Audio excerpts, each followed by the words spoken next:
Good evening, ladies and gentlemen, the newlyweds, Sian and Noel. To my kumpare, Matthew, and my kumpare, Jamie. Guests, ladies and gentlemen, good evening. Only a few words I can impart to you as the newlywed parent. I associate to you the rules for a happy marriage. Rule number 1, be friends.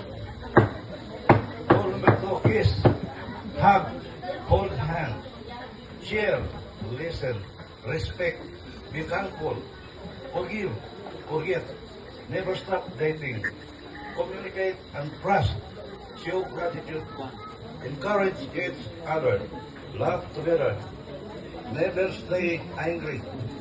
At the same time, don't bring up the past. Say I love you. Remember why you feel in love.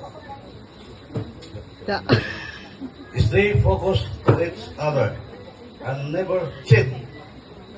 Keep away from any vices that can ruin your marriage. Be responsible, speak the truth, and never lie.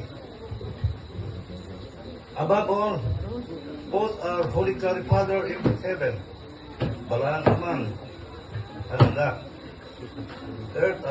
First, at the center of your heart, in your daily existence, may our God Father in heaven continue to bless, guide, and protect both of you in your journey. Our best wishes and congratulations.